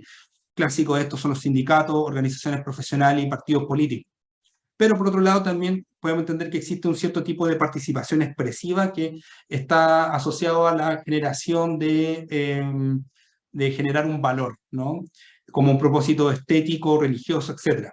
Entonces existen estas asociaciones expresivas que tienden a ser más densas, más cerradas, y son iglesias, clubes deportivos, entre otros.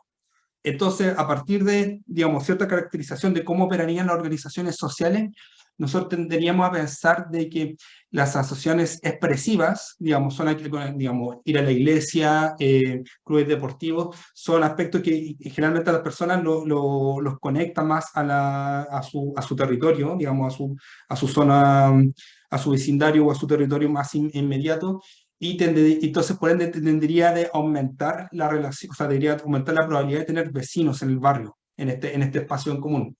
En cambio, en las asociaciones instrumentales, partidos, sindicatos, asociaciones profesionales, involucran generalmente un espacio de desplazamiento que no necesariamente incluye la probabilidad de, o sea, y que abren a su vez la posibilidad de la asociación entre distintas personas. Entonces, estos tipos de asociaciones instrumentales tenderían a reducir la probabilidad de encontrar una red cercana o de confianza dentro de la red personal en el vecindario. Siguiente, por favor. Por otro lado, también queremos hacer un particular enfoque sobre la ecología de la estructura de oportunidades, en el sentido de que los contextos, digamos, mayor diversidad étnica, religiosa, socioeconómica, condiciona la probabilidad de contacto con distintos grupos. Pero a su vez, y con esto voy a adelantar un poco más la metodología de investigación, lo importante de la ecología de la estructura de oportunidades es entender que existen ciertos efectos o artefactos composicionales cuando nos introducimos en este tipo de análisis. Por ejemplo, está el típico debate Putnam con Delia Baldassarri, que Putnam establecía de que a mayor heterogeneidad de los barrios, menor confianza generalmente de los barrios. Y claro, y la réplica a ese artículo de Putnam, Abascal y Baldassarri establecen de que si no se fija bien en los efectos composicionales, es decir, si la diversidad es distinta, pero si yo soy de un estatus superior, por ejemplo, blanco versus negro, o de clase social alta o baja, la probabilidad de tener confianza interpersonal es distinta si me acerco a mi endogrupo y mi exogrupo, por probabilidad de contacto. Entonces, esto tiene implicancias particularmente en cómo hacemos el modelamiento estadístico, pero en términos particularmente de hipótesis, planteamos que en la diversidad étnica, en los contextos barriales, 1 kilómetro a la redonda, digamos, a partir de información del censo, pensando que 1 kilómetro a la redonda son alrededor de 15 minutos caminando, digamos, como una operacionalización básica del barrio, tendría una relación negativa con la probabilidad de incluir vecinos en las redes personales, en la medida de que habría cierta, digamos, cierta desconfianza con respecto a niveles de exogrupo. Vamos a verlo eso más detalle en los modelos. Siguiente, por favor. Vamos a usar metodología. Bueno, para esto ocupamos una encuesta representativa a nivel nacional, particularmente a nivel de zonas urbanas de Chile. Ocupamos la OLA 2 de esta encuesta, que es el Estudio Longitudinal Social de Chile, elaborado por el Centro COES, que tiene alrededor de 2.473 casos. Siguiente, por favor. En esta segunda ola se le aplicó el generador de nombres, que es esta pregunta que está aquí. Ocasionalmente la gente conversa asuntos que le importan a otras personas, pensando en los últimos 6 meses, quiénes son las personas con las que usted ha conversado. Hay un max, las personas pueden nombrar, digamos, pueden decir Pedro, Juan y Diego, y de Pedro, Juan y Diego, después eventualmente yo o el encuestador hace una caracterización de cuál es la edad, posición política, religión, tipo de relación de esos álteres. Cuando se reestructura esta base de datos, bueno, ya ahí está el porcentaje de tamaño de la red, considerando como un tamaño máximo hasta 5 personas, donde el promedio es alrededor de 3,7. Cuando se reestructura esta base de datos, pasamos de 2.400 encuestados a 7.342 álteres reportados en esta base de datos. Siguiente, por favor. Y bueno, nosotros tenemos como, y bueno, cuando le preguntamos esto es la caracterización de la red personal a los encuestados, le preguntamos, bueno, son la caracterización y nuestra variable dependiente, que se me fue en la siguiente lámina, pero lo comento ahora, es si esta persona vive en el mismo barrio que el ego. Entonces, una variable dicotómica sí o no. Entonces, esa es nuestra variable dependiente, y nuestras variables independientes están a distintos niveles: a nivel del alteri, digamos, de los confidentes reportados, a nivel del ego, el encuestado, y a nivel ecológico, que están basados en los datos del censo que podemos como reconstruir a partir de saber el centroide de la manzana en donde se encuentra el encuestado. Siguiente, por favor.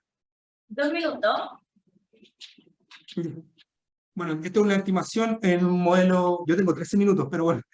Este es un modelo de regresión logística multinivel, donde consideramos el primer nivel son los alteres reportados, después el nivel 2 los encuestados, los egos, y el nivel 3 son los comunes. Este proceso permite aleatorizar los interceptos del modelo de regresión y a la vez haciendo un ejercicio descentrado, que es lo que nos permite comparar los efectos between-within, que es la forma como estadísticamente se podría controlar por artefactos composicionales dentro del modelamiento estadístico, es que generamos los distintos análisis. Entonces van a ver en la siguiente lámina unos coeficientes que van a tener esta sigla CWC, que significa Center Within Cluster, es decir, dentro del clúster donde está haciendo, y el CGMIN es centrado a la gran media, que digamos que sería el efecto between, el otro, el anterior, el efecto within. Siguiente, por favor. Resultados. Me voy a ir, para cortar, me voy a la siguiente lámina, en que están todos, bueno, estamos trabajando en procesos de visualizar bien, bastante bien, pero como se pueden observar son distintos, son bastantes coeficientes, tenemos coeficientes a nivel de alters, que están dentro, o sea, alters centrado a nivel del individuo, entonces son la variación intrasujeto o intraegos, alters entre egos, egos entre comunas, que nos decíamos nuestra posición de nivel 3, de nivel 3, entre intracomunas, y finalmente nuestra variable ecológica. Antes de ir como al detalle de este gráfico, hicimos una tabla de resumen, que está en la siguiente lámina, por favor. Lo que sí encontramos es que a mayor nivel educativo, mayor es la probabilidad de incluir vecinos en la red personal. Nos falta generar un par de test de robustez sobre este resultado, incluyendo ingresos. Tenemos un problema que ingreso perdemos harta cantidad de datos, entonces es un tema que tenemos que revisar. La diversidad de las redes, si bien está el efecto negativo que nosotros planteamos en la hipótesis, se confirma parcialmente porque no es significativo al 95%, es significativo al 0,9%, entonces es necesario ver qué está pasando ahí particularmente, pero bueno, aquí pusimos se confirma parcialmente, yo lo personal pienso que no se confirma, pero está ahí. Encontramos una asociación y en la dirección asociada tanto a las organizaciones instrumentales como expresivas, y finalmente la diversidad étnica, los contextos, cada una de las distintas variables que incluimos para medir diversidad dentro del contexto de 1 kilómetro a la redonda. Ninguna de ellas se confirma, solamente encontramos una significancia en el nivel de hacinamiento. A mayores si el barrio o 1 kilómetro a la redonda tiene mayor nivel de hacinamiento, mayor probabilidad de encontrar vecinos dentro de mi red cercana. Siguiente, por favor. ¿Podemos cerrar? Ya nos pasamos de tiempo, por favor. Bien. Ya no, que me quedo hasta ahí. Quizás lo demás lo puedo dar en las preguntas. Súper. Muchas gracias. No sé si... A ver, si hay preguntas en la sala, por ejemplo.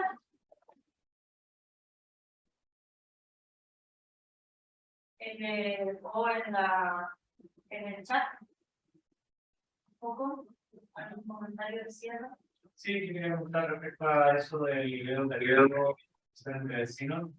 No sé, en el contexto de confinamiento, como que se generaron redes como emergentes en las zonas que eran más vulnerables, y la cooperación entre vecinos se hizo absolutamente necesaria, excelente los sectores de bajo ingreso, para algo tan sencillo. Voy como a hablar sin micrófono porque no creo que no escucho bien.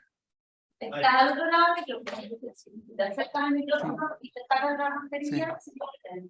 No, que básicamente en el contexto del confinamiento había sectores de bajo nivel educativo, que simplemente son los sectores más vulnerables dentro de las comunas, que sí generaron lazos entre sí, que sí generaron relaciones, por lo menos para cooperar respecto a algo tan sencillo como cocinar o comer. Entonces, claro, la primera hipótesis se confirma que en los niveles educativos más altos la gente se relaciona más con sus vecinos, puede ser también porque los barrios donde viven son más seguros.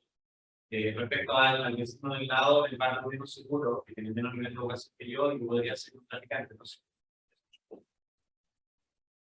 Parece que Juan Antonio Carrasco también tenía una pregunta o un comentario. No, perdón, en mi caso no hay pregunta. Súper. Bueno, entonces agradecemos a Alejandro.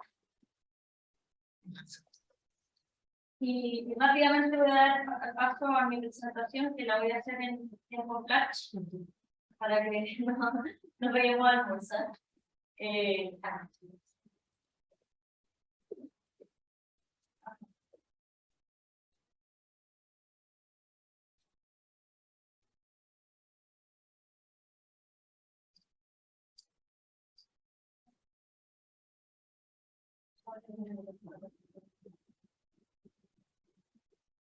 Bueno, ahí se puede ver.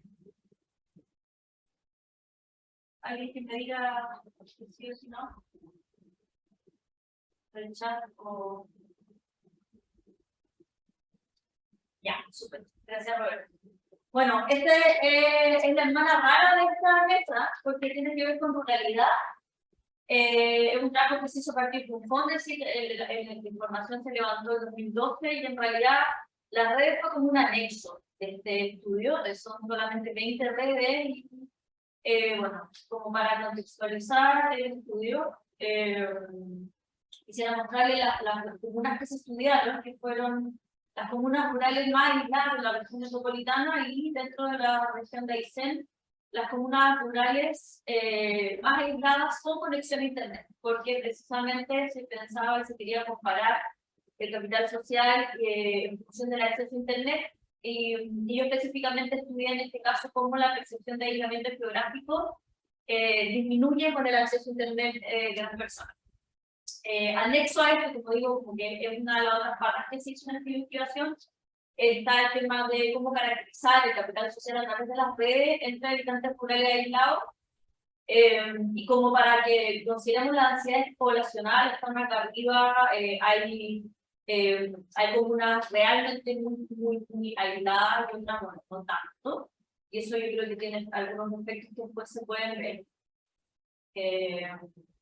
Bueno, las hipótesis que se hicieron fueron, o sea, en relación a las redes, fue decir que los habitantes tenían redes más densas por ser más aislados, están principalmente orientadas a lazo estrecho y si tienen estructuras formadas por pocos nodos y componentes.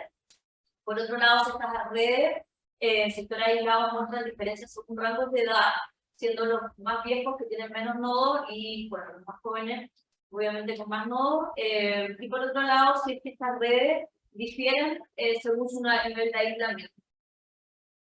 Entonces, bueno, esta es una tabla de resumen de algunas cosas como más bien cualitativas. Se hizo esto muy acompañado de un estudio cualitativo. Si pueden ver ahí, se entrevistaron, se levantaron casos de 11 mujeres, de 9 hombres, y las edades varían entre los 14 y los 70 años, siendo una edad muy poco representada alrededor de los 40.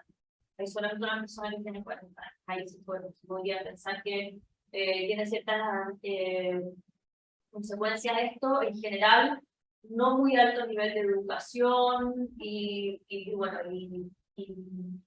actividades económicas o educación muy asociadas a sectores rurales en realidad. Bueno, esta es la primera tanda de redes que se considera como índice de aislamiento crítico y que es súper interesante. No sé si se pueden fijar en la red de Valentina, que luego, que es el 5, todos estos nombres son alias, que luego resulta ser igual a la red de Teresa. Y bueno, estas también son redes de aislamiento crítico, en general pocos componentes, bastante densas. Y estas son las redes de aislamiento alto, que son las que corresponden a la región metropolitana, que se puede ver que tienen más componentes, que son menos densas y en general con menos nodos. Bueno, esto hay que considerar mucho que no se hizo en términos de estadísticos, porque son solo 20 casos, por lo tanto no se pudo hacer un cálculo estadístico. Pero la idea de estos gráficos es simplemente observar, caracterizar un poco este grupo de redes. Pueden ver en el primero la edad, el número de casos. Tenemos como edades principalmente jóvenes, luego alrededor de los 40 hay muy pocas y algunas más adultos mayores, podríamos decir, sobre 55 y hasta 70.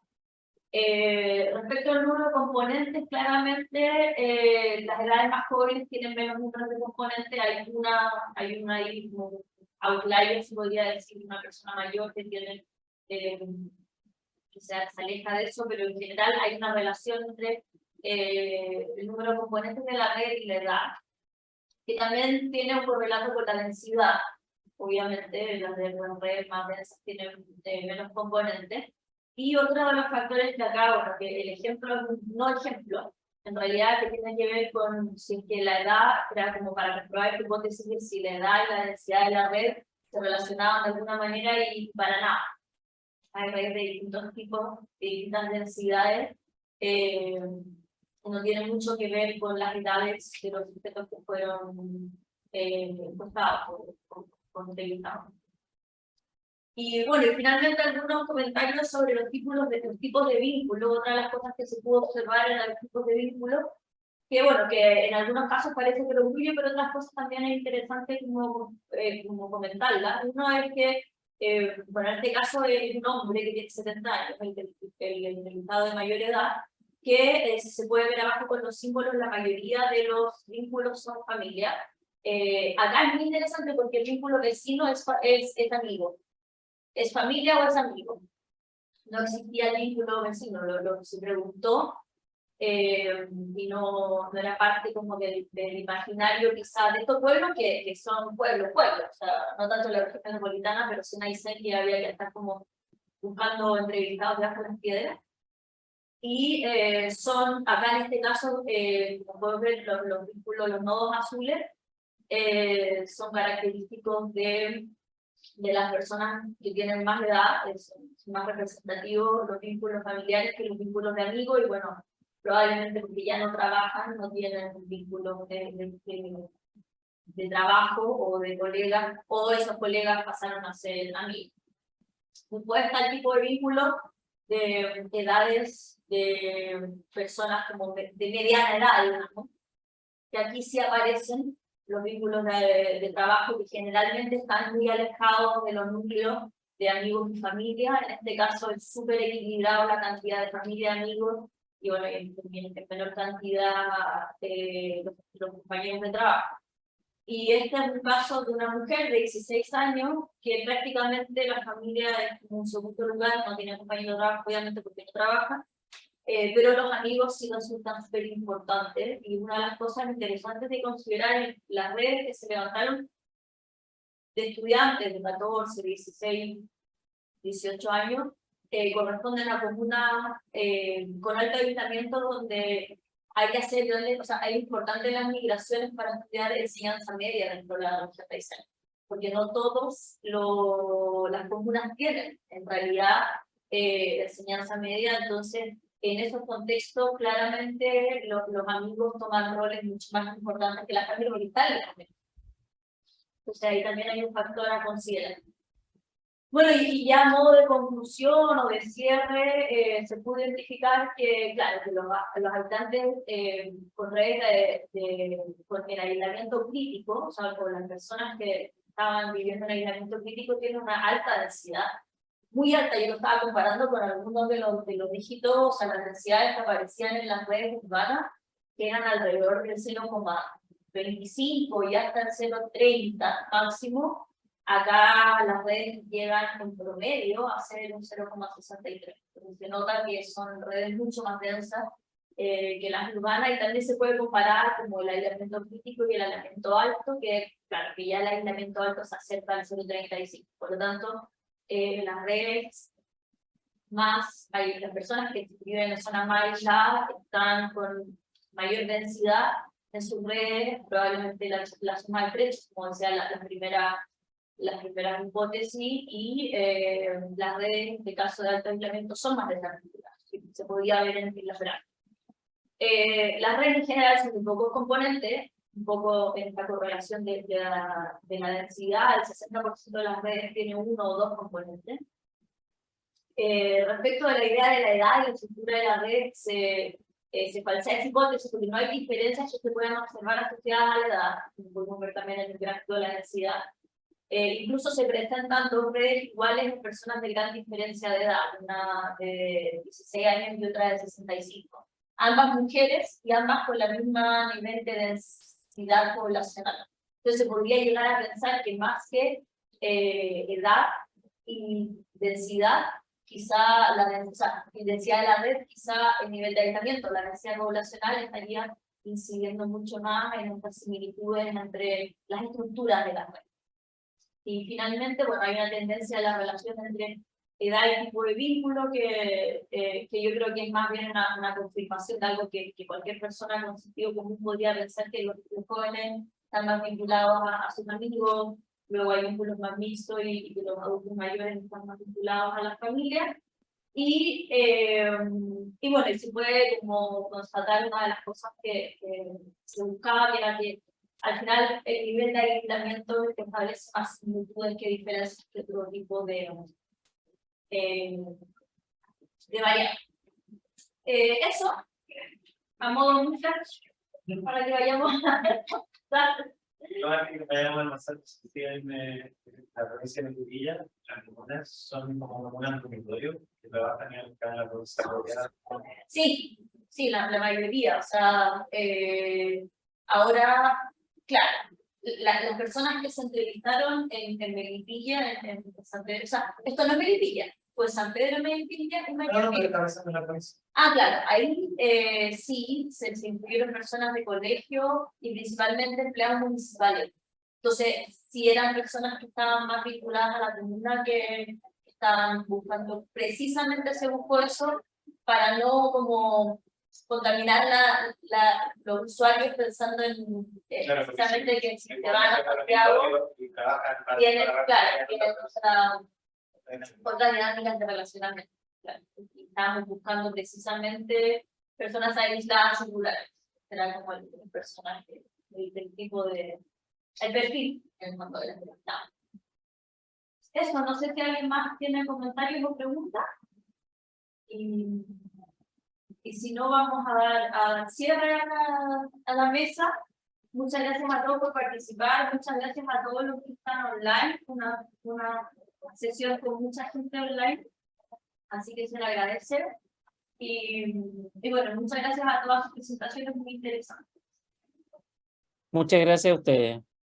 Que estén muy bien. Igualmente, chao. Saludos. Chao, gracias. Muchas gracias. Chao, chao.